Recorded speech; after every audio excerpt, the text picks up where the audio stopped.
Amin amin ya robbal alamin. Oke, izin. Karena nampaknya Habib Ja'far belum bergabung kembali ke kita ya. Oke. Oh, Masya Allah. Oh, sudah ada. Masya Allah. Izin. Nah, sebelum kita mulai ke sesi utama, izin saya ingin ngobrol terlebih dahulu.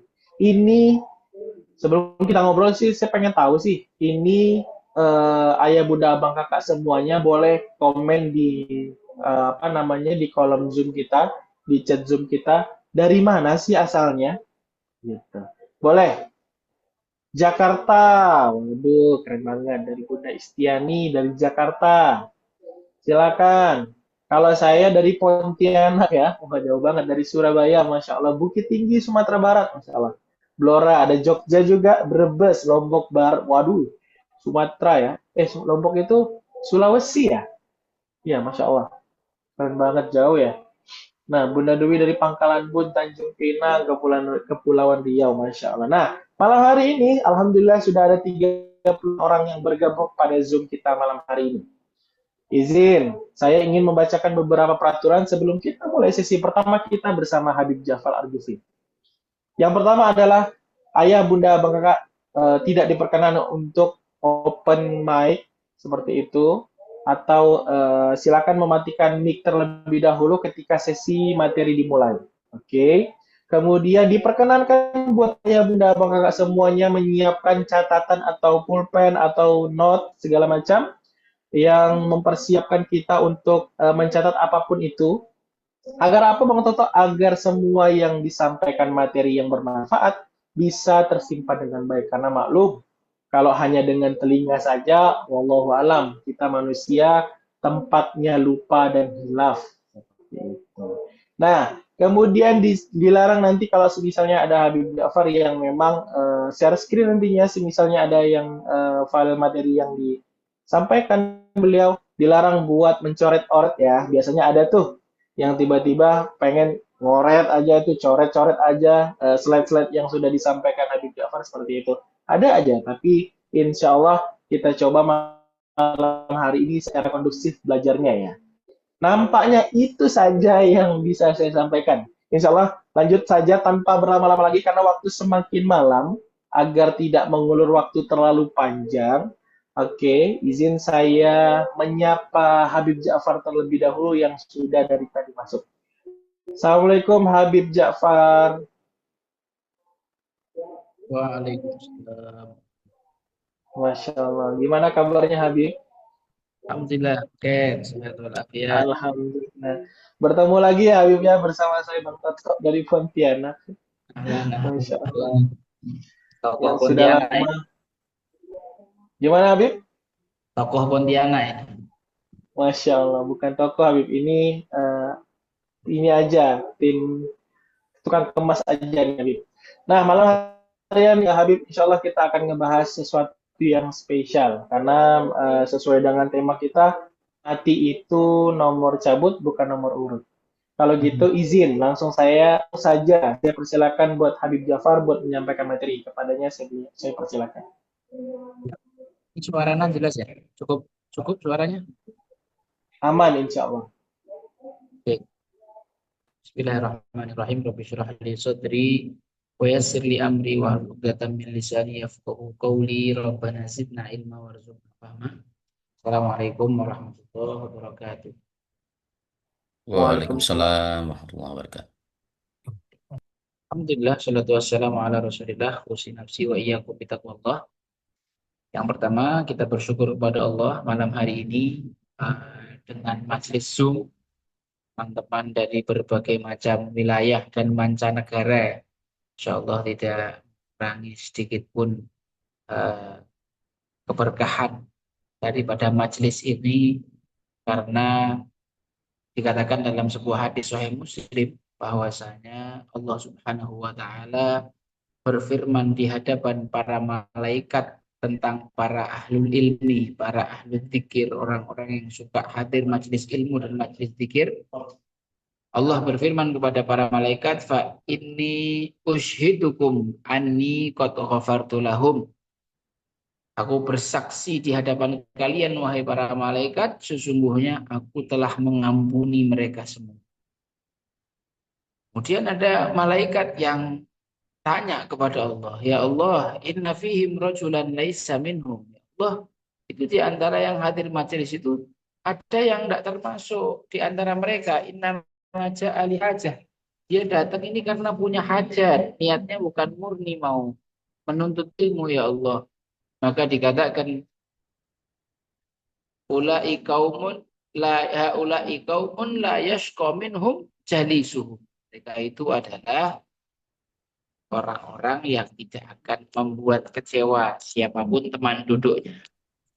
Artinya Allah Subhanahu wa taala insyaallah mengampuni kita pada malam hari ini karena kita di momen yang spesial ya, di majelis yang spesial, di bulan yang spesial semuanya menjadi salah satu asbab. Semoga semuanya menjadi asbab Allah Subhanahu wa taala mengampuni semua dosa-dosa kita.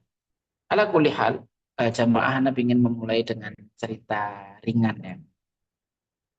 Waktu itu bulan Desember, anak dimudahkan Allah untuk silaturahim pada Habib Ali Zainal Abidin Al-Hamid di Kuala Lumpur. Kemudian ketika perjalanan pulang, ketemu dengan seorang akhwat begitu, kemudian menyapa, kemudian ada diskusi ringan. Saya tanya, dombanya ini dari mana? Di Kuala Lumpur, Pak Ustadz. Kerja ya? Enggak, Pak Ustadz. Saya habis nonton konser. Oh, konser, Insya Allah. Harga tiket konser itu berapa? Saya beli yang murah aja kok Ustadz, cuma 3,5 juta. Oh, mbaknya ini asli mana kok sampai sini? Saya asli Pekalongan. Masya Allah. Jauhnya luar biasa orang Pekalongan sampai Kuala Lumpur nonton konser. Ah, tiket pesawatnya berapa? Hampir 4 juta Ustadz PP. Hmm.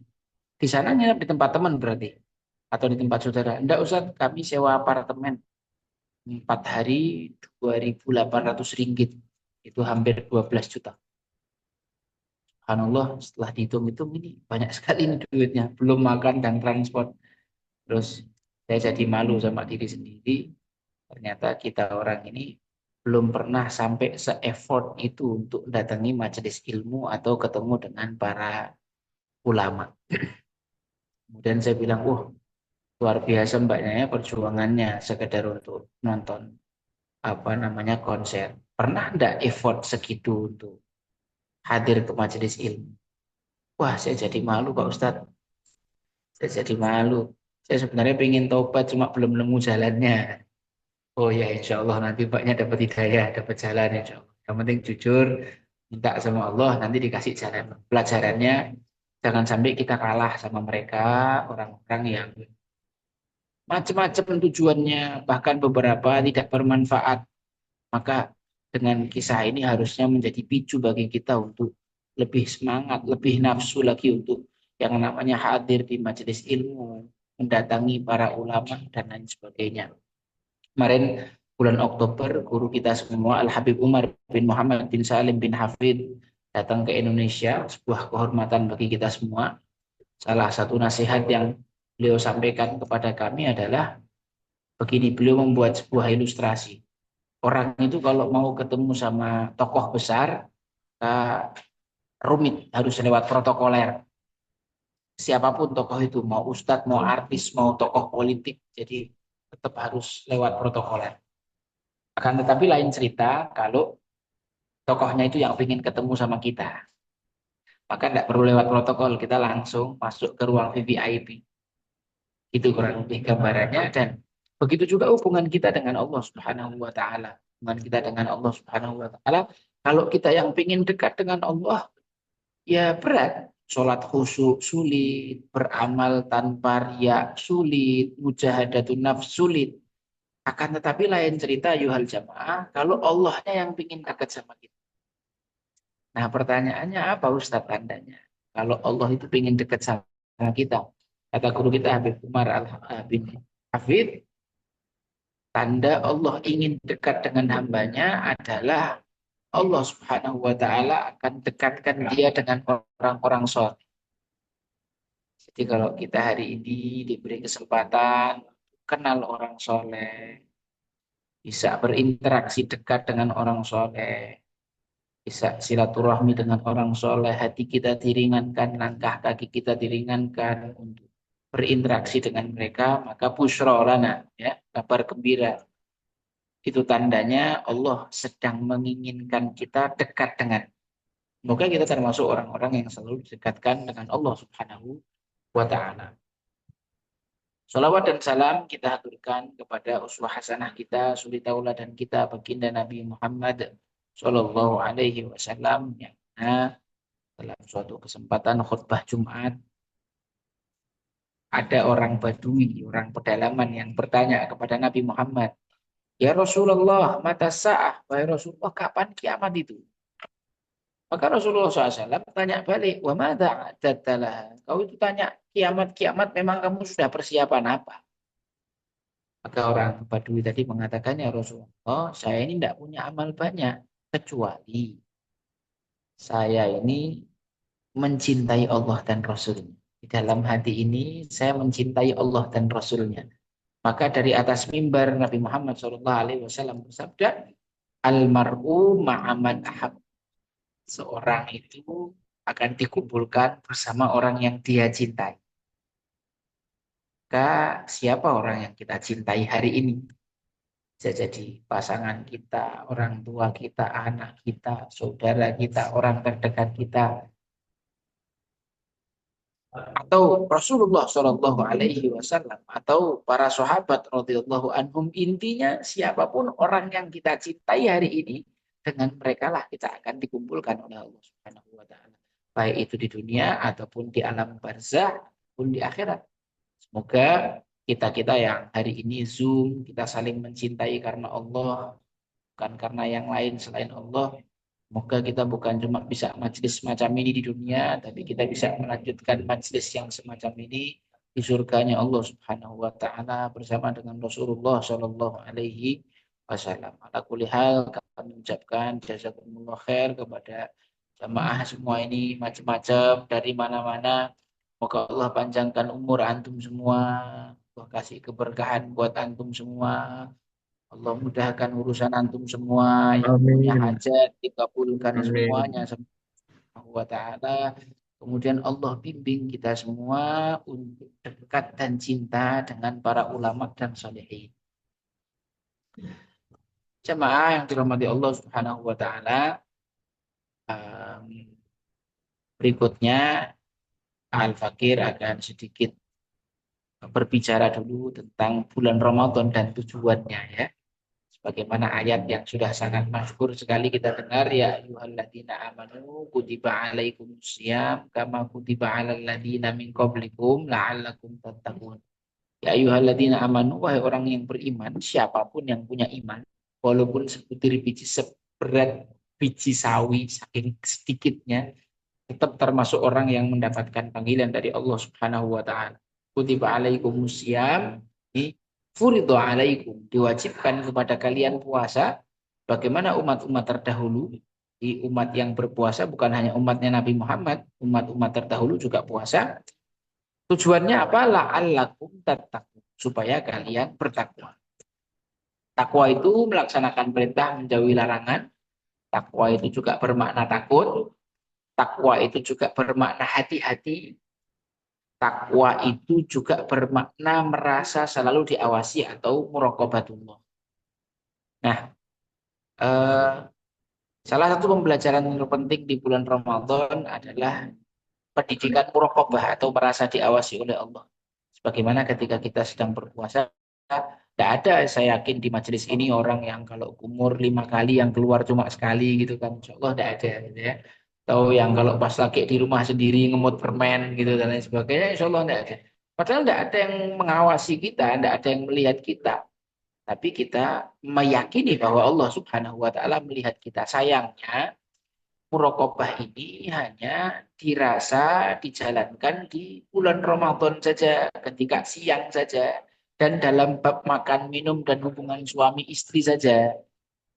Tapi nanti kalau sudah buka, maksiatnya gaspol lagi, tidak merasa diawasi oleh Allah Subhanahu wa Ta'ala. Nanti kalau sudah lepas Ramadan, wah lebih los lagi ketika bermaksiat kepada Allah Subhanahu wa taala, yang korupsi tetap korupsi, yang mencuri tetap mencuri.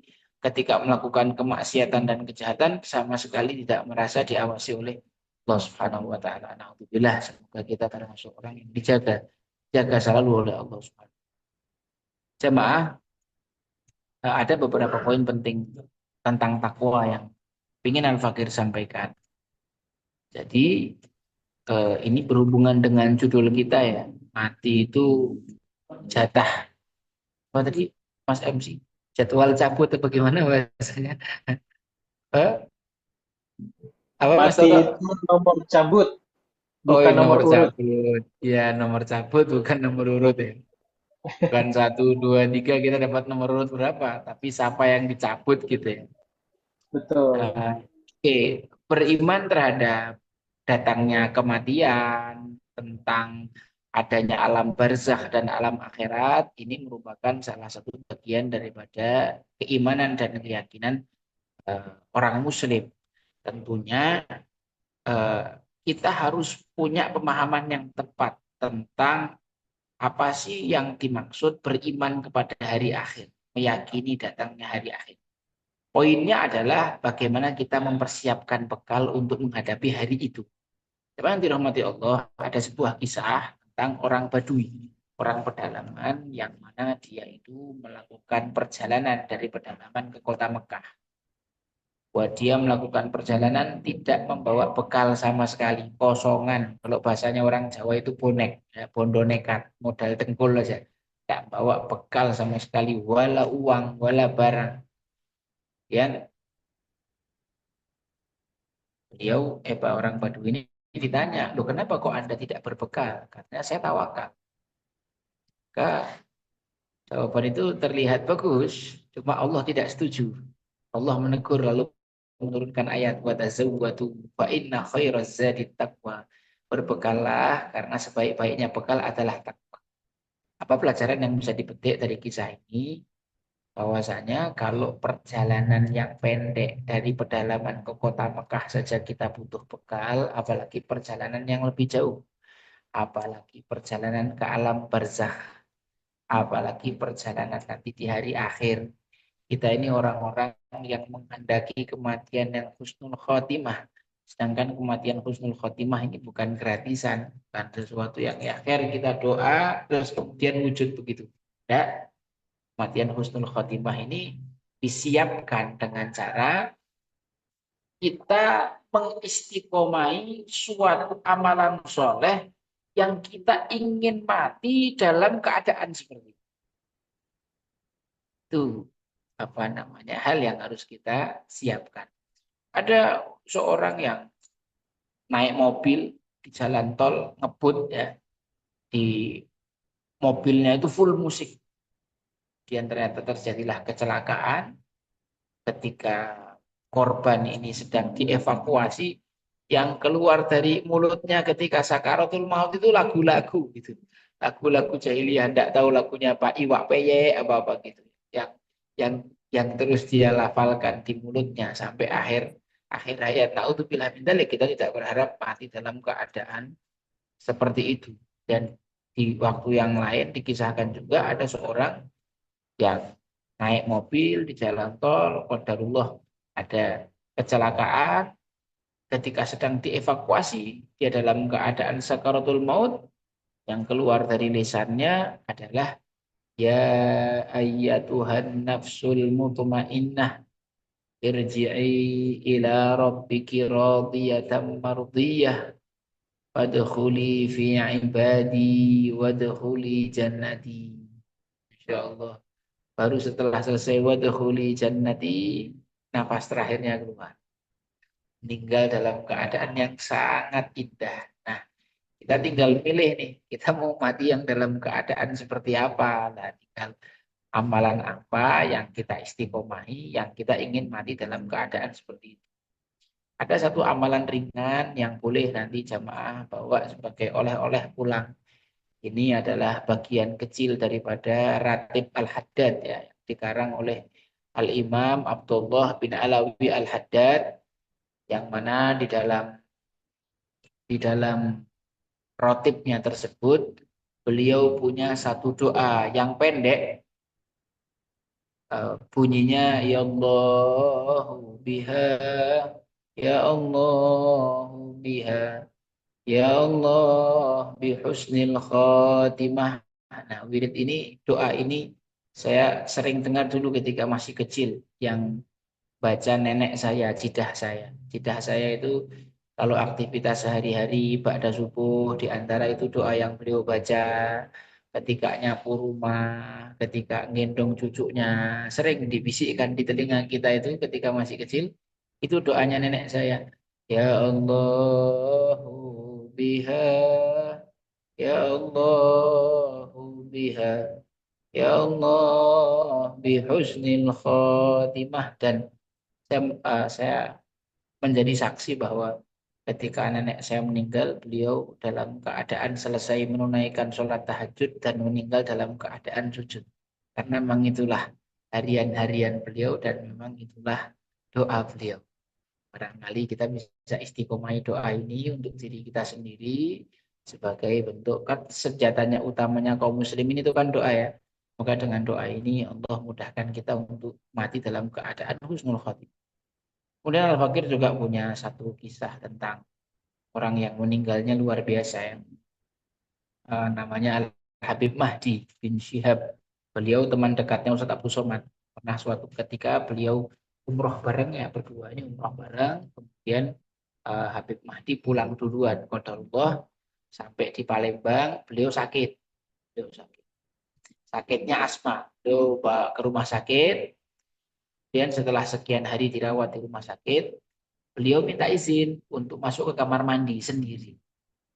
Awalnya keluarga keberatan, tapi setelah beliau memaksa bersikeras diizinkan. Dan beliau masuk ke kamar mandi.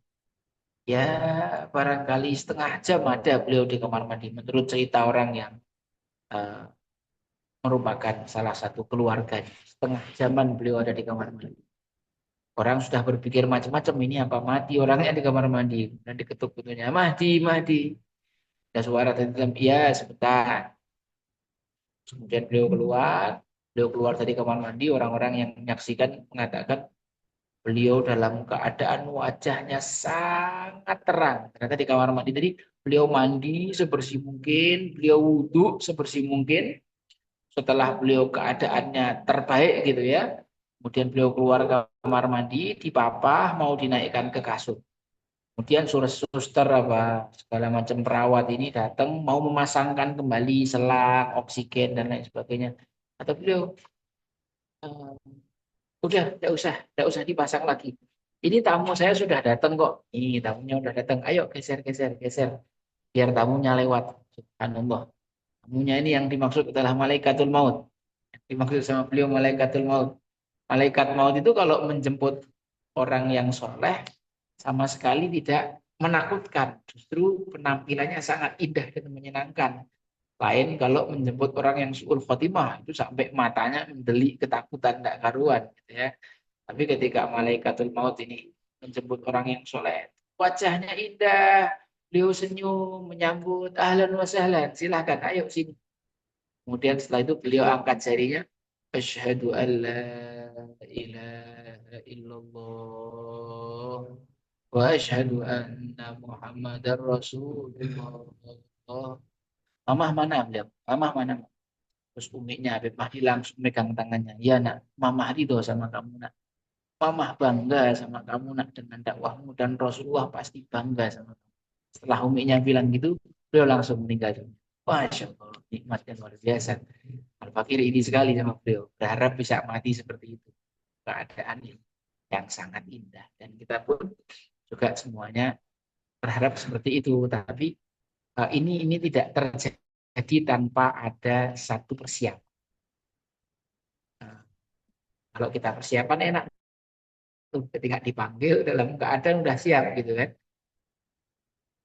Maka tadi Anda mengingatkan kepada diri sendiri, kepada jamaah tentang ayat wa tazawwadu fa in khairaz zadi taqwa. Berbekallah karena sebaik-baik bekal adalah takwa. Ala kulli hal. Jemaah yang dirahmati Allah, bulan Ramadan ini kan bulan di mana kita dididik untuk jadi pribadi yang bertakwa. Nah, ternyata untuk menjadi pribadi yang bertakwa, kita tidak bisa los-losan gitu ya. Maksudnya bertakwa begitu saja tidak bisa. Takwa ini pondasinya harus ilmu. Nah, ini poin yang ingin saya sampaikan. Takwa itu pondasinya adalah ilmu. Tidak bisa orang bertakwa tanpa ilmu. Supaya lebih mudah uh, jamaah dalam memahami apa yang saya maksud. Saya ingin menceritakan sebuah kisah ya. Kisah ini diceritakan oleh Habib Zain bin Ibrahim bin Smith dalam kitab Manhajus Sawi. Ada seorang ahli ibadah yang tinggalnya di Maroko. Ahli ibadah yang tinggalnya di Maroko. Dikatakan sama Habib Zain, karena mujtahid fil ibadah. Ini orang yang sangat sungguh-sungguh ibadah. Orang yang sangat sungguh-sungguh ibadah. Pagi, siang, sore ibadah. Pagi, siang, sore ibadah. Nah, suatu hari si ahli ibadah ini membeli seekor keledai betina. Parkir di samping tempat ibadahnya dia, dibikinkan kandang. Tapi subhanallah ini keledai sama sekali tidak pernah dipakai, tidak pernah dibawa pergi kemana-mana. Sampai-sampai tetangga-tetangganya ini pada heran. Ya Syekh, Anda ini beli keledai buat apa? Kok kami lihat tidak pernah dipakai? Maka si ahli ibadah itu mengatakan, Inni ashtariha liuhassina biha farji. Saya beli keledai ini untuk menjaga kemaluan saya. Loh, gimana maksudnya? Orang beli keledai buat jaga kemaluannya. Ahli ibadah ini adalah laki-laki biasa. Dia punya syahwat, punya hasrat seksual sebagaimana kita. Beliau faham ayat wala taqrabuz zina, tapi sedangkal pemahaman dia zina itu hanya dengan perempuan. Jadi kalau sama keledai it's okay. Jadi orang ini bisa dibayangkan ayuhal jamaah, dia pagi siang sorenya ibadah tapi malamnya kawin sama keledai. Karena dia menyangka dirinya sedang bertakwa. Dia menyangka dirinya sedang menjauhi larangan Allah, yaitu zina. Akan tetapi karena tidak bermodalkan ilmu, jatuhnya kepada sesuatu yang jauh lebih menjijikkan lagi. Sesuatu yang lebih hina. Nah, ini adalah contoh bagaimana akibat orang yang bertakwa tapi tidak bermodalkan ilmu. Nah, mungkin kita cukup lucu ya dengar kisah ini, tapi terkadang kisah kita pribadi ini lebih lucu daripada itu terkadang. Mohon maaf. Sering saya ini bikin apa ya istilahnya kuis gitu ke teman-teman mahasiswa. Biasanya mahasiswa tak tanya, kalian tahu enggak ada berapa jenis air yang keluar dari kemaluan laki-laki? Banyak yang enggak tahu. Banyak yang mengira air mani itu najis. Alasannya karena kita disuruh mandi besar. Padahal air mani tidak najis. Banyak yang menganggap tidak tahu air mati itu apa. Tidak tahu air wadi itu apa. Padahal air mani dan air wadi itu najis. Tidak tahu karakternya kayak apa, keluarnya kapan, warnanya apa. Tidak tahu. Padahal itu najis. Nah, untuk bilah min bisa bayangkan dia sholat dalam keadaan najis. Bukan setahun, 2 tahun, tapi puluhan tahun. Kira-kira diterima enggak itu sholatnya sama Allah Subhanahu wa Ta'ala. Nah, ini kan bahaya juga orang-orang yang beribadah tanpa fondasi ilmu. Maka dari kisah ini Al-Bakir menasihati diri, menasihati jamaah semuanya untuk istiqomah yang biasa belajar ilmu kepada seorang guru yang alim, yang sanadnya bersambung sampai Nabi Muhammad Shallallahu Alaihi Wasallam, ya, yang dengannya kita bisa bertakwa dengan baik. Ala ilmi. Terus kemudian, sebenarnya di Ramadan Allah, mengambil ilmu itu paling baik adalah mengambilnya dari guru. Mengambil dari guru. Ada kisah. Ada seorang tabib belajar tapi otodidak, tidak punya guru. Kemudian dia baca kitab, menemukan sebuah teks hadis. Hadis Nabi Muhammad bunyinya inna hayyata sauda dawaun min kulli da. Sesungguhnya ular hitam adalah obat segala penyakit. Sesungguhnya ular hitam adalah obat segala penyakit. Setelah itu datang pasien dari segala penjuru macam-macam penyakitnya. Ada yang sakit kepala, sakit perut, jantungnya sakit. Ada yang jantangan, ada yang panu, sakitnya macam-macam. Setiap yang sakit datang dikasih resep kau cari ular hitam. Karena Nabi bersabda ular hitam adalah obat segala penyakit. Inna hayyata sauda dawaul min kulli da'. Ternyata setelah pada nyari ular hitam, pasiennya bukan pada sembuh malah pada mati. Ternyata ini si tabib ini baca kitab yang salah cetak. Harusnya ditulis di situ inna habbatas sauda dawaun min kulli da'. Sesungguhnya jintan hitam adalah obat segala penyakit. Habbah ha, ba tak marbutoh. Habbah artinya jintan. Ketambahan titik satu. Jadi hayyah, ular. Nah, apa pelajaran yang ingin kita sampaikan? Bahwasanya eh, kalau seorang tabib belajar otodidak tanpa guru, bisa mengakibatkan hilangnya nyawa puluhan orang. Bagaimana dengan orang yang berbicara Al-Quran, berbicara hadis, berbicara fikih, berbicara agama, kok belajarnya otodidak, tidak punya guru. Ini bukan bicara tentang kehidupan dan kematian orang, ini bicara tentang surga nerakanya orang.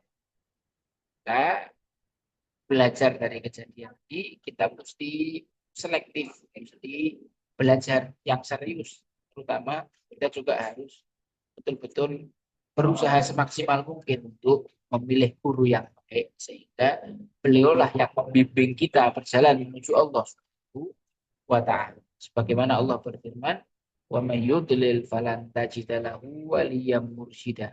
Barang siapa yang disesatkan oleh Allah Subhanahu wa taala, maka sesungguhnya dia tandanya tidak memiliki guru yang wali, yang kekasih Allah, yang mursyid, yang bisa menunjuki dia.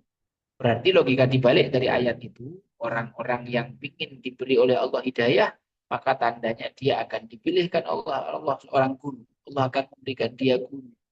Guru yang bukan guru biasa, tapi dia kekasih Allah, bukan kekasih biasa, tapi seorang mursyid. Dia akan dibimbing, dia akan digandeng untuk selamat menuju Allah Subhanahu wa ta'ala. Karena orang yang selamat sampai hadapan Allah Subhanahu wa ta'ala itu bukan orang yang banyak amalannya. Bagaimana disampaikan dalam firman-Nya, illa man atallaha biqalbin salim. Orang yang tenang dalam keadaan hatinya selamat. Jemaah hadirin yang dirahmati Allah Subhanahu wa taala, eh, disebutkan dalam sebuah kisah bahwasanya ada seorang sahabat Nabi. Ketika itu Nabi sedang duduk bermajelis, tiba-tiba Rasulullah SAW mengatakan sebentar lagi akan muncul di antara kalian ini seorang penghuni surga. Maka kemudian para sahabat tengok kanan, tengok kiri, mana ini yang bakal datang, ini yang bakal yang disebut sama Nabi penghuni surga. Kita datang seorang laki-laki biasa penampilannya, tidak bukan seperti orang yang nyentrik atau tokoh atau orang kaya, tidak. Penampilannya sangat biasa. Ini kata Nabi penghuni surga. Di pertemuan berikutnya Nabi mengatakan hal yang sama, yang keluar orang itu lagi. Di pertemuan berikutnya Nabi mengatakan hal yang sama, yang keluar orang itu lagi. Maka ada seorang sahabat namanya Sayyidina Abdullah bin Amr bin Al-As. Dia penasaran sama ini orang. Ini orang apa amalannya? Kok sampai Nabi menjamin dia surga 3 kali? Maka dia minta izin untuk tinggal di rumahnya sahabat tersebut. Mohon izin, saya mau tinggal di sini 3 hari. Oh ya, silahkan. Selama 3 hari itu sahabat Abdullah bin Amr bin Al-As mengamati, memata-matai. Dari bangun tidur, saat tidur lagi. Apa yang dikerjakan orang? Ternyata biasa aja kehidupannya. Biasa aja kehidupannya. Tahajud dia ada. Sholat duha ya ada. Infak sodakoh gimana di orang miskin. Sampai akhirnya setelah habis masa bertamu kan dalam Islam ada bertamu itu maksimal 3 hari. Maka kemudian tanya, wahai saudaraku, saya sebenarnya kesini ini ingin mengamati aktivitas antum. Karena Rasulullah menjamin 3 kali bahwa antum ini penghuni surga. Memangnya amalan apa sih yang istimewa, yang rahasia, yang antum kerjakan? Yang anak tidak bisa melihatnya selama 3 hari. Kata beliau, ya memang amalan saya begitu sedikit. Cuma itu aja yang antum lihat. Cuma sholat 5 waktu. Akan tetapi setiap sebelum tidur, saya memaafkan semua kesalahan orang yang berbuat salah. Supaya besok pagi, saya ketemu dengan saudara saya dalam keadaan husnudon. Tidak ada ghil di dalam hati ini kepada saudara-saudara. Jadi, salah satu penyebab seorang itu masuk surga adalah amalan hati. Yang masuk surga karena sholat, yang masuk surga karena taubat, yang masuk surga karena zakatnya, sodakohnya, karena puasanya. Ada yang masuk surga karena hatinya selalu dibersihkan, maafkan orang lain. Ala kuliah.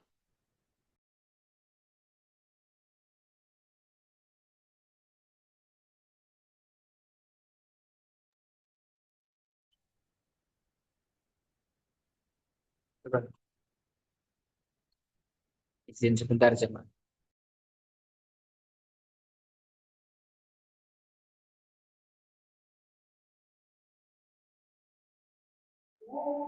Masya Allah. Wow, luar biasa sekali ya. Jadi banyak hal-hal yang memang sudah disampaikan Habib Jafar ya. Cerita-cerita beliau loh yang kalau kami kangen banget ya. Apalagi kemarin waktu di Pontianak ngebahas soal Nabi Yunus. Yes, lanjut Habib, silakan.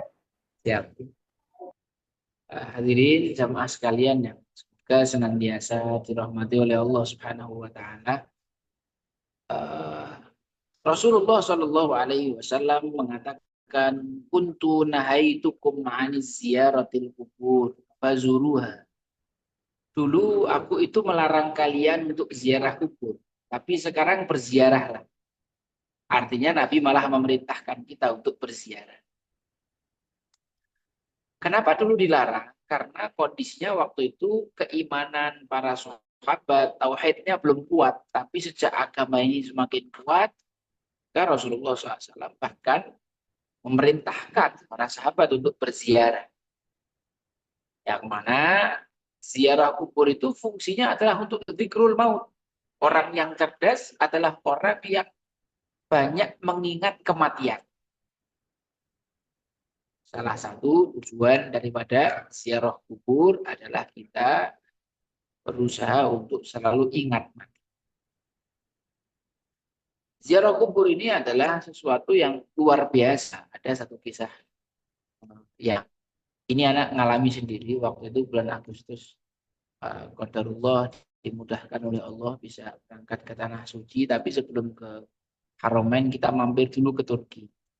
Kemudian kita diajak untuk ziarah ke makamnya pendiri Turki Utsmani, yaitu Utsman Ghazi dan Orhan Ghazi.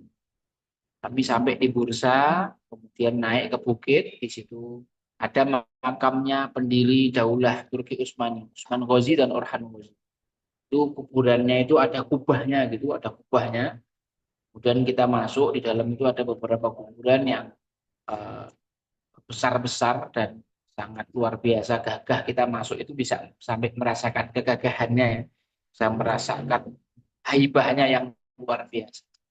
Uh, yang anak kaget dan sedih itu tidak satupun jamaah umroh atau sedikit sekali jamaah umroh itu yang berziarah. Mereka malah sibuk foto-foto, selfie-selfie di sana di sini.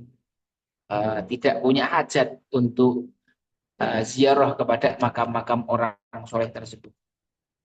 Nah, Anda sambungkan dengan seberapa hebat, seberapa dahsyat ziarah itu bagi kehidupan atau bagi hati seseorang.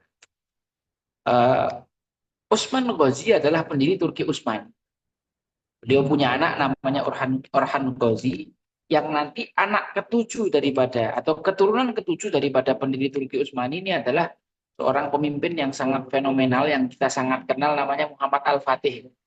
Yang usianya itu 21 tahun ketika menaklukkan Konstantinopel. Ini ada ceritanya yang luar biasa tentang ziarah.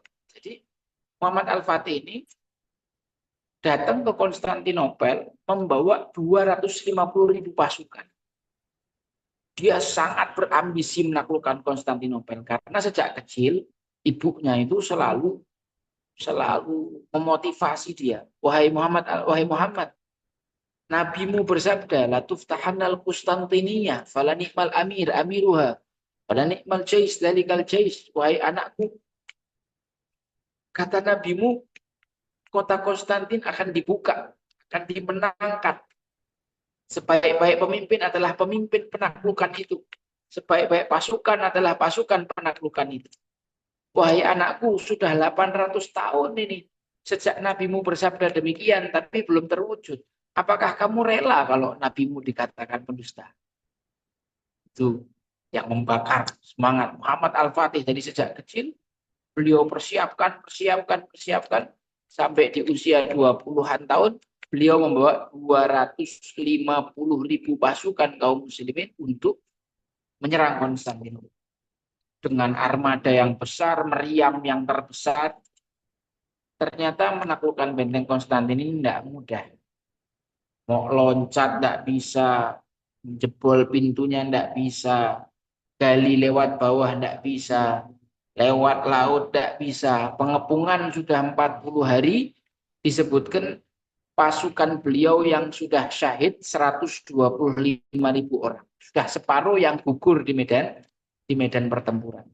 Itu adalah pukulan yang sangat luar biasa bagi Muhammad Al-Fatih. Dikatakan bahwa beliau itu hampir menyerah sebenarnya.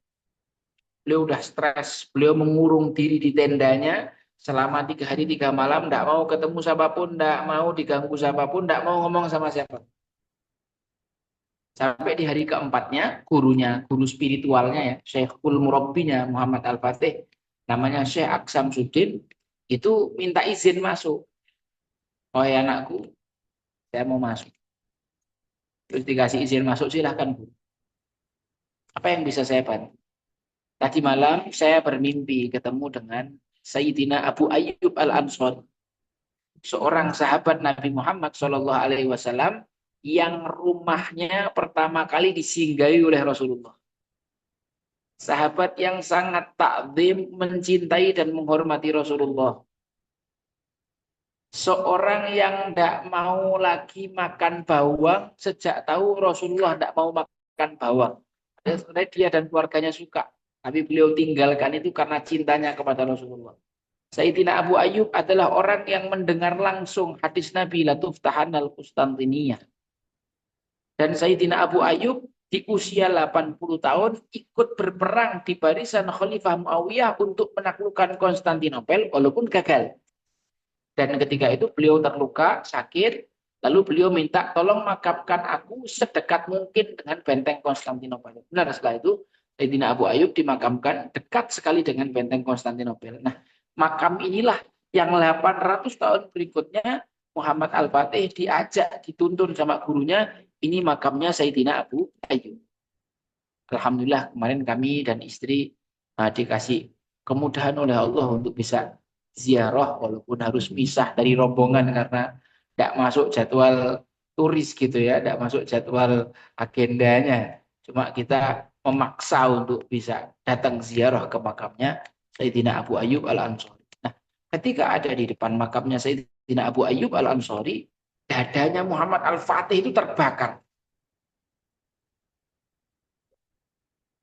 Dia mengatakan pada dirinya sendiri, ini sahabat Nabi 800 tahun yang lalu sudah sedekat ini dengan benteng. Masa saya yang masih punya 125.000 pasukan ini menyerah? Tidak. Akhirnya muncul ide gila. Beliau membawa kapal naik bukit itu. Dalam semalam menyeberangkan 70 kapal. Sehingga besok paginya Konstantin diserang dari 2 arah. Sehingga konsentrasi pasukan pecah. Ketika pintu depannya lemah, maka dijebol itu sama Muhammad Al-Fatih. Dan beliau berhasil menaklukkan Konstantinopel di usia 21 tahun. Nah, tadi pelajarannya adalah ternyata eh, berziarah kepada makamnya orang soleh seperti yang beliau lakukan itu memberikan efek yang luar biasa kepada diri seseorang. Dan itu juga yang saya rasakan ketika saya ziarah ke makamnya Usman Ghazi dan Orhan Ghazi. Oh, ini orang luar biasa, ini orang yang mendirikan peradaban Islam yang terbesar yang bisa bertahan selama 600 tahun lebih. Gitu. Nah, kita ingin mati kita dalam keadaan husnul khotimah. Kita ingin mati sebagai orang yang besar, orang yang memberikan banyak manfaat, orang yang kematiannya dikenang, orang yang kematiannya menjadi buah bibir yang baik, orang yang matinya dia menjadi pelajaran bagi orang banyak, orang yang matinya jadi motivasi. Santri, orang dari berbagai belahan negeri datang untuk mendoakan, kenal atau tidak kenal. Oh, alangkah nikmatnya. Hari ini kita harus mulai menyiapkan alam kubur kita. Banyak hari ini orang-orang yang maghrur, tertipu. Dia menyiapkan rumahnya di dunia, tapi tidak menyiapkan rumahnya di akhirat. Dia menyiapkan kendaraan di dunia, tapi tidak menyiapkan kendaraan ke akhirat. Dia hidupnya ya sudah hidup biasa, tidak punya semangat untuk gimana caranya saya bisa memberikan manfaat sebanyak mungkin kepada umatnya Nabi Muhammad SAW. Sehingga ketika nanti dia mati, dia akan selalu mendapatkan doa dari orang banyak. Kita hari ini lihat ya, banyak sekali orang-orang soleh di negara kita tercinta, di Nusantara ini. Para alim ulama, para habaib, para tuan orang-orang besar yang ketika wafat puluhan ribu orang datang, ratusan ribu orang mendoakan. Bahkan setiap hari di makamnya tidak pernah berhenti orang datang. Ziarah, mendoakan beliau. Dari mana-mana, tidak pernah sepi, tidak pernah berhenti. Itu kita mengharapkan mati yang seperti ini. Nah, jemaah dirahmati Allah Subhanahu wa taala, yuk mari kita sama-sama bersiap. Yuk mari kita sama-sama berbekal. Yuk kita persiapkan kehidupan kita yang nanti dengan persiapan yang lebih maksimal lagi. Apalagi kita ini dikasih kesempatan hidup, ya Allah nikmat di bulan Ramadan. Banyak orang-orang yang sudah mati itu berandai-andai, ya Allah hidupkan saya barang sehari saja di bulan Ramadan, ya Allah. Karena mereka tahu betapa besarnya pahala amal soleh di bulan Ramadan. Nah, kita jangan sampai menyia-nyiakan momen ini gitu. Kita niatkan semua amal soleh kita di bulan Ramadan ini untuk sebagai bekal kita nanti ketika meninggal dunia, ketika nanti kita mau ke alam barzah. Dan kalau Bapak Ibu ingin tahu apa sih amalan yang paling luar biasa di bulan Ramadan, yaitu berinteraksi dengan Al-Quran. Allah berfirman, Syahrul Ramadan alladzi unzila fihil Quran. Kalau disebut kata Ramadan, ada yang kebayang di kepalanya itu puasa, taraweh, ngabuburit, war takjil ya Bang Toto ya. War takjil katanya. Terus kemudian main mercon, THR, apalah. Orang ini macam-macam isi kepalanya kalau disebut kata Ramadan. Tapi Allah ingin, Allah ingin kalau disebut kata Ramadan yang terbayang di kepala kita pertama kali adalah Al-Quran. Syahrul Ramadan alladzi unzila fihil Quran. Al-Quran diturunkan dari tempat yang sangat tinggi kepada kita dari jauh. Kita ini kan kalau punya tamu cuma tetangga, paling kita bikinin teh itu sudah bagus. Tapi kalau tamunya dari jauh, misalkan anak ke Munzalan, kan tidak mungkin anak cuma dijamu teh kan. Pasti ada macam-macamnya yang lain-lain, jauh makan dan lain sebagainya. Seperti itulah kita memperlakukan tamu yang jauh. Nah, seperti itu juga seharusnya kita memperlakukan Al-Quran di bulan Ramadan. Yang mana Al-Quran itu adalah hudal linnas, petunjuk bagi manusia. Ada seorang profesor, dia orientalis, orang kafir, namanya Joseph Ernest Renan. Dia punya perpustakaan besar, isinya ribuan kitab. Semua kitab hampir pernah dibaca, tapi di meja kerjanya ada satu kitab yang selalu dia baca hampir setiap hari. Kalau dia mau nulis masih kering, belum nemu inspirasi, dia buka kitab itu.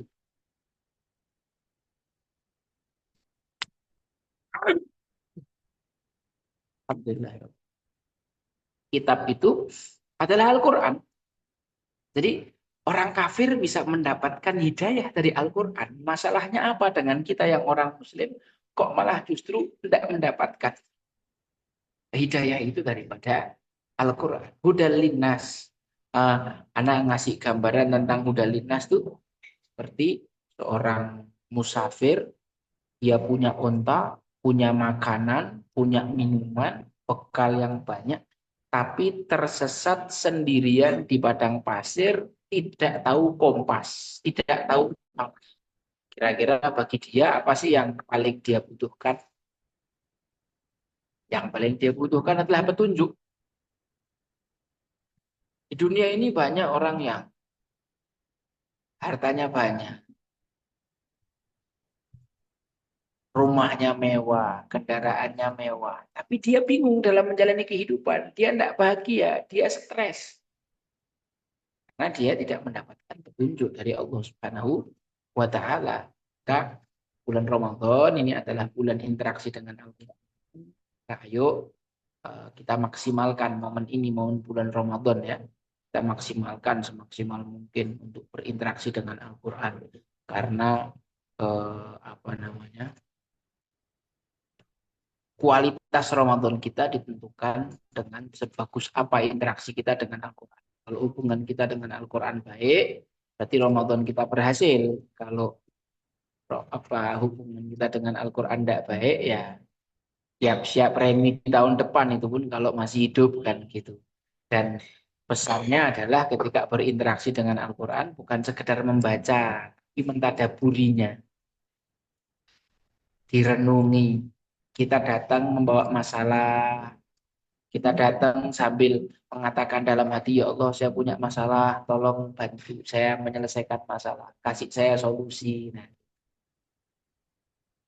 sama yang dirahmati Allah Subhanahu wa taala. Sebagai penutup ya, Al-Qur'an dan hujan sama-sama turun dari langit, sama-sama fungsinya menghidupkan yang mati. Al-Qur'an menghidupkan hati yang mati, hujan menghidupkan bumi yang mati. Nah, belum kita mati dua-duanya ini ya. Maka ayo kita jaga hati kita supaya tidak mati dengan senantiasa berinteraksi dengan Al-Quran. Semakin banyak kita berinteraksi Al-Quran, banyak kita dapat petunjuk dalam Al-Quran, banyak kita bisa mengamalkan petunjuk dalam Al-Quran. Itulah yang akan menjadi sangu matinya. Wallahu a'lam bishawab. Sebenarnya banyak sekali kisah-kisah tentang orang-orang yang meninggalnya luar biasa. Banyak hari ini orang-orang ulama-ulama besar yang wafatnya udah puluhan tahun, tapi orang-orang yang mendoakan itu sangat banyak. Misalkan di Martapura itu ada guru kumpul itu. Kalau acara hallnya beliau itu 4 juta orang datang mendoakan. Kalau di Solo ada Habib hallnya Habib Ali Al-Habsyi ya, yang wafat sudah 115 tahun yang lalu, tapi kemarin haul Solo tahun 2025 ini ada tamu Habib Umar yang datang 2 juta orang. Semuanya mendoakan, subhanallah. Dan orang-orang itu datang tanpa dibayar, datang karena cinta. Ya Allah, anak ngerasakan ketika ada di perkumpulan ini. Ya Allah, anak pingin matinya kayak gini. Ya Allah, anak pingin matinya didoakan orang banyak kayak gini. Ya Allah, gitu sih. Jadi ketika melihat orang-orang yang matinya semacam ini tuh, kebayang di kepala kita. Mereka tuh amalannya apa sih? Selama hidup mereka tuh mengistiqomai apa sih? Inilah yang harus kita cari. Yang harus kita pelajari. Lalu kita tiru keistiqomahannya. Sehingga mungkin nanti setelah kita mati, kita bisa mendapatkan kemuliaan seperti beliau-beliau. Allahu a'lam, mungkin itu saja sebagai apa ya, sebagai pemantik gitu ya. Mungkin barangkali habis ini ada satu dua tanya jawab yang bisa nanti berikan faedah untuk semuanya. Saya persilakan. Sekian saja materi yang saya sampaikan pada ini. Mohon doanya, ini Al-Fakir sedang di Jakarta, keliling selama seminggu untuk beberapa urusan dakwah. Mohon doa kepada Allah. Barakallahu fikum. Salam. Waalaikumsalam warahmatullahi wabarakatuh. Banget ya. Dapat apa ya? Dapat cerita-cerita atau kisah-kisah yang luar biasa sekali dari yang memang harus diteladani sampai bahkan hal-hal yang menurut kita agak lucu ya kalau buat orang awam mungkin mendengarnya lucu ya sebagai yang tadi disampaikan Habib Jafar yang syekh yang membeli keledai hanya untuk meninggalkan maksiat terhadap manusia sama manusia tapi malah salah kaprah untuk memanai sebuah ayat tersebut. Nah, buat ayah bunda apakah semuanya, nah ini sesi Q&A kita sudah bisa dilakukan insya Allah. Kita masuk ke sesi Q&A. Kalau ada yang ingin bertanya terkait mungkin amalan, ini kan eh, Ramadan ini bulan turunnya Quran. Sesuai dengan yang disampaikan tadi, Ramadan ini kerap didekatkan dengan Al-Quran. Sebisa mungkin ketika kita dekat atau lebih dekat dengan Quran, kita berhasil. Mungkin ada yang ingin bertanya, saya persilakan. Buat ayah bunda moga, silakan kalau ada yang mau raise hand, ngobrol langsung bersama Habib Jafar, boleh juga. Kalaupun ada yang ingin bertanya lewat kolom chat, saya persilakan. Apakah ada? Kalau ada boleh silakan, saya persilakan buat raise hand, buat ayah bunda moga semuanya. Ini masya Allah materi kita pada malam sangat-sangat penting ya. Kenapa? Ya, saya juga pribadi ya takut juga ya. Kenapa takut ya? Ya gimana? Kita hanya bisa menyiapkan hal-hal seperti ini, menyiapkan kajian-kajian sederhana seperti ini, tapi kita nggak tahu baiknya seperti apa. Jangan sampai nikmat membuat kajian kita jadi lupa akan kayak sholat di masbuk, kemudian tarawih di malas. Hal-hal sepele bisa merubah niat yang awalnya apa namanya yang awalnya baik menjadi akhirnya malah salah. Ada yang ingin bertanya? Saya persilakan buat ayah bunda atau kakak semuanya. Yang ingin bertanya, saya persilakan. Boleh kalau misalnya, oh ini apakah ada rekamannya? Ada, insya Allah kak. Kak Hawa dari Bogor, insya Allah ada rekaman. Gimana ayah bunda atau kakak? Ada yang ingin ditanyakan?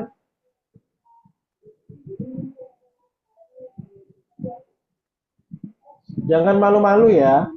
Kita mumpung belajar karena waktu Ramadan ini ya singkat banget ya, singkat banget 30 hari aja. Jadi jangan sampai waktu-waktu terbaik ini kita sia-siakan dengan hal-hal yang menurut kita baik tapi ternyata belum baik menurut Allah. Gimana? Ada yang ingin ditanyakan? Kalau saya banyak nih yang mau ditanyakan. Tapi Fadol, fadol, kalau fadol, saya fadol. bertanya rugi yang bayar ini Habib. Insya Allah. Ini kelasnya Masya Allah nih. Lumayan ya harganya ya. Nah, kita ada yang bertanya? Oh, terima kasih ilmunya Habib. Sama-sama. Baik, kalau gitu izin. Halo, ada yang mau bertanya? Cek, cek, cek. Oke. Ini ada nih. Oke. Ini dari Bunda Istiani. Assalamualaikum Ustadz, apakah boleh mempersiapkan kain kafan untuk sendiri dan makam sebelum meninggal? Untuk surat wasiat, apakah harus notarial? Ya. Waalaikumsalam. Ini suara sana kedengeran ya? Aman Habib, aman. Siap. Waalaikumsalam warahmatullahi wabarakatuh. Apakah boleh mempersiapkan kain kafan sendiri? Boleh. Saya juga sudah menyiapkan dan mempersiapkan makam sebelum meninggal boleh. Dan saya sedang berusaha mempersiapkan. Dan salah satu sunnahnya Nabi Muhammad SAW, kalau kita mau tidur, kita nulis wasiat. Kita tulis wasiat, lalu kertas wasiat itu kita simpan di bawah bantal kita.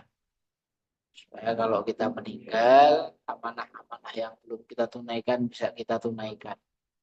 Apakah harus kepada notaris? Tidak.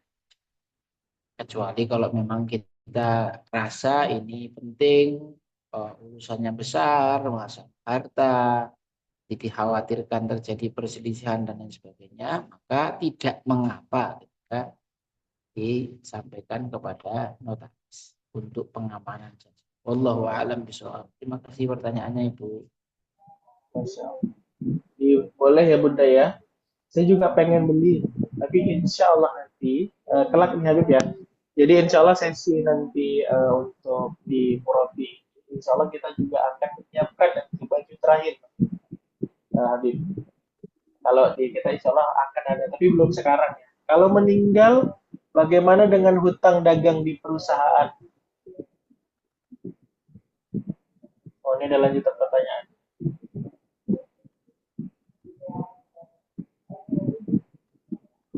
Kalau meninggal, gimana utang perusahaan? Ya namanya hutang tetap harus dibayar. Utang harus tetap dibayar. Utang pribadi, ya, atau utang perusahaan yang kita miliki. Maka apabila seorang meninggal, maka harta waris itu nomor satu diambil dulu untuk menyelesaikan semua hutang orang yang meninggal. Oh, ternyata masih sisa. Nah, dicek dia punya wasiat enggak. Kalau wasiatnya itu tidak lebih dari sepertiga hartanya, maka boleh ditunaikan. Nah, sisanya dibagi kepada ahli waris. Nabi Muhammad SAW waktu itu tidak mau menyolati jenazah yang punya hutang sebagai bentuk pembelajaran bahwa hutang ini bukan sesuatu yang ringan. Nanti akan dimintai pertanggungjawab di hadapan Allah. Bahkan orang yang mati syahid pun itu bisa terhalang karena hutangnya. Nah, kemudian tentu hutang perusahaan kita perlu siapkan mekanisme pembayarannya. Apakah kita punya aset yang bisa dijual untuk bayar hutang itu atau memang di perusahaan itu sendiri ada satu mekanisme untuk mengarahkan uang-uang yang dihasilkan untuk menutupi hutang. Ala kulli hal intinya hutang tetap harus dibayarkan. Adapun dari mana dan mekanismenya maka itu disesuaikan dengan sistemnya yang berlaku. Sesuai dengan besaran saham yang kita. Iya, pokoknya apa namanya utang perusahaan. Sebentar.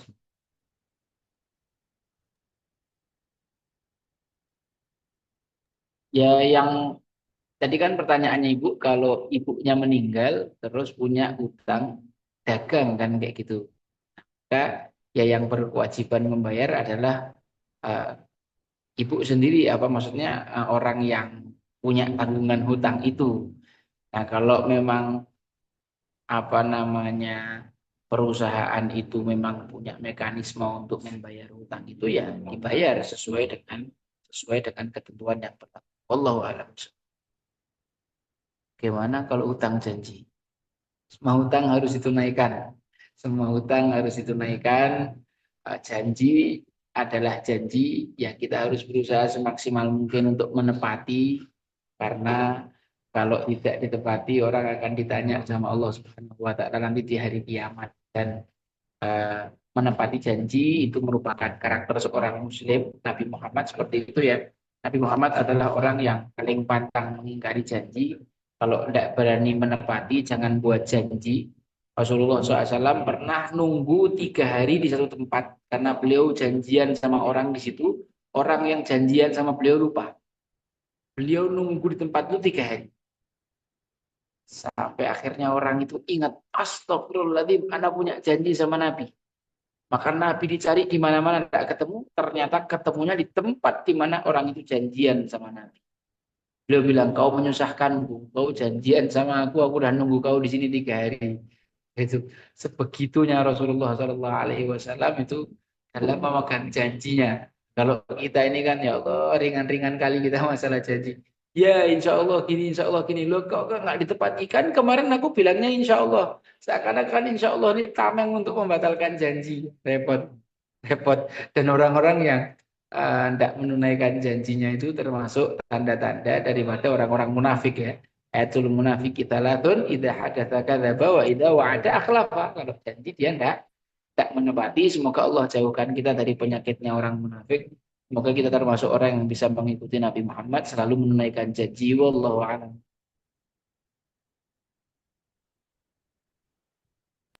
Ini ada pertanyaan juga lagi Habib. Kalau orang tersebut tidak tahu hendak di mana membayar hutangnya, Habib. Gimana sih solusinya? Jadi, eh, Orang tidak tahu hendak di mana dibayar utang. jadi tuh misalnya ayah kita meninggal, Hmm. kemudian ayah punya hutang, tapi tidak tahu orang yang dihutangi ayah itu di mana orangnya. Jadi gimana solusi untuk membayar hutang? Cari, dicari, dicari sampai ketemu. Yang penting kita berusaha. Tapi kalau ternyata tidak ketemu, kita bisa sedekahkan uang itu atas nama si orang yang dihutangi. Dengan catatan, kalau suatu hari nanti ketemu, kita harus bayarkan lagi.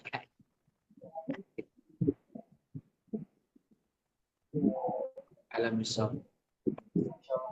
Ini ada satu pertanyaan lagi Habib. Assalamualaikum Ustaz. Mau nanya, kalau kita punya hutang dalam bentuk emas, apakah harus dibayar dengan emas juga? Karena harga emas sekarang kan udah 3 kali lipat dari harga sebelumnya. Nah, dari harga awal pinjaman, apakah boleh nego lagi sama yang memberikan hutang bahwa bayarnya dikonversikan dari harga emas awal waktu punya hutang. Jadi emas dia tuh hutang emas dulu harganya 1 juta gitu. Kemudian sekarang mau hutangnya tuh sampai sekarang tapi harga emasnya udah 3 juta 1 gramnya, dulu 1 juta sebenarnya. Apakah dibayar pakai emas aja atau bisa dinego? Bahasanya seperti itu sesuai dengan harga awal. Emas dibayar emas, uang dibayar uang. Jadi misalkan kita minjam emas 10 tahun yang lalu, harga masih 1 juta. Hari ini harganya 3 juta. Ya dibayar emas segitu. Sebenarnya bukan nilai emasnya yang berkurang, tapi rupiahnya yang inflasi gitu. Jadi memang kalau mau minjemnya orang paling aman ya dalam bentuk emas karena nilainya akan terus terjaga gitu. Kalau minjemnya rupiah sekarang ini 30 juta, tapi mungkin 5 tahun lagi udah enggak kerasa tuh 30 juta. Jadinya kayak cuma berapa juta aja kan gitu.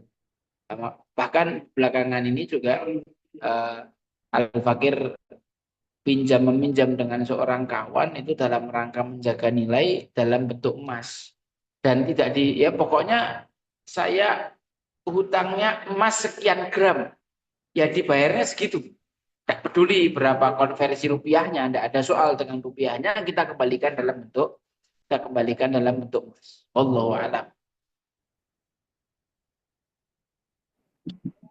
Baik. Izin Habib, mungkin saya juga ingin menanyakan sesuatu Habib, tapi mungkin bisa jadi closing statement untuk pertemuan kita malam hari ini sekalian ya Habib ya. Marhaba. Baik, izin Habib. Jadi uh, kan kita disuruh untuk apa ya, mempersiapkan atau beribadah serasa ibadah itu adalah ibadah terakhir. Rasa Seperti ibadah itu ibadah itu adalah ibadah terakhir kita. terakhir kita. Oke. Nah, seperti itu. Nah, yang saya ingin tanyakan itu sekaligus untuk jadi closing statement untuk pertemuan kita malam hari ini. Bagaimana cara kita menanamkan mindset agar ibadah itu menjadi ibadah terakhir kita. Karena kan kita kan hidup di dunia ya Habib ya. Pikiran pasti kemana-mana. Kemudian baru Allahu Akbar udah, aduh kunci motor aku simpan di mana? Aduh siapa yang WA aku nih HP-nya bunyi, aduh HP-nya geter gitu. Nah gimana cara menjaga itu agar kita nih ngerasa kita yakin nih kalau ini adalah ibadah terbaik kita nih. Dan orang itu ketika punya ilmu, tidak semua paham. Yang paham, tidak semua ngamalkan. Yang ngamalkan, tidak semua benar. Nah, maka kita penting sekali punya guru. Guru yang membimbing kita, sehingga Al-Fakir ngerasakan sendiri betapa banyak kita tuh mendapatkan makna-makna yang luar biasa dari apa yang disampaikan atau dari apa yang kita lihat dari guru kita. Eh, Ketika kita punya seorang guru yang mencontohkan nyata di depan mata kita, bagaimana beliau bersiap semaksimal mungkin untuk akhiratnya. Ya mau tidak mau kita sebagai muridnya akan terpengaruh. Kalau kita ada di circle yang demikian, maka itu akan berpengaruh kepada kita. Kalau untuk urusan internal, itu ilmu yang akan membuat kita memahami, dan kejujuran niat yang membuat kita bisa istiqomah seperti itu. Dan faktor eksternalnya adalah guru dan circle atau lingkungan. Itulah yang membuat kita juga punya dorongan dari luar untuk menjadi pribadi yang berusaha memaksimalkan setiap amal soleh seakan-akan itu adalah amal soleh yang terakhir. Tapi kalau kitanya orang jarang belajar, wah ya tidak paham, dan kita tidak ada guru yang kita contoh, tidak ada circle yang menjaga kita seperti itu, ya perjuangannya lebih berat. Bukan berarti tidak bisa, tapi perjuangannya lebih berat. Dan ini harus sesuatu yang kita ulang-ulangkan di hati kita gitu loh ya. Jadi kita punya tujuan besar, kita punya niat besar, punya target-target, kita jalani dengan keyakinan bahwa ya kalau ini adalah amal terakhirku, aku usahakan amalku yang terbaik kan. Itu kembali kepada terutama pribadi ya, innallaha la yughayyiru ma biqaumin hatta yughayyiru ma bi anfusihim. Allah tidak akan merubah keadaan satu kaum sampai dia ubah keadaan dia sendiri. Dia mau buka dulu sendiri hatinya. Wallahu a'lam bishawab. Mungkin demikian saja yang dapat Al-Fakir sampaikan. Kalau banyak kurang itu karena kebodohan diri, benarnya dari Allah. Al-Fakir tak punya sebab. Kalau ada kalimat-kalimat yang menyinggung, menyakiti hati, Al-Fakir minta maaf, tak ada maksud menyakiti. In uridu ilal islah mastata'tu wa ma taufiqi illa billah. Alaihi tawakkaltu wa ilaihi unib. Assalamualaikum warahmatullahi wabarakatuh. Waalaikumsalam warahmatullahi wabarakatuh. Masya Allah. Terima kasih Habib, jazakumullah khairan. Terima kasih banyak telah membersamai kita, telah bersedia membersamai kelas kita hari ini. Sama-sama, Kami sangat jazakallah berterima hadirin sudah hadir, alhamdulillah ramai malam ini ya. Masya Allah, Alhamdulillah. Izin Habib, kalau gitu saya persilakan Habib buat meninggalkan kita pada malam. Ya, jazakallah khair Mas Uto, Anda pamit ya. Siap, Assalamualaikum. Habib. Waalaikumsalam warahmatullahi wabarakatuh. Masya Allah. Nah, malam hari ini sesi pertama Alhamdulillah sudah selesai. Berarti masih ada 2 sesi lagi yang insya Allah akan hadir di tanggal 25 Februari sama di tanggal 27 Februari. Nah, insya Allah sesi ini tidak selesai di 3 hari ini aja. Ayah bunda bangga semuanya. Insya Allah akan juga ada sesi baru nanti. Kalau boleh saya spill ya di awal, kita belum ready kan malam hari ini. Insya Allah besok sudah akan kita spill apa itu sesinya. Insya Allah akan ada program untuk khusus spesial atau webinar spesial khusus untuk 10 hari terakhir di bulan Ramadan.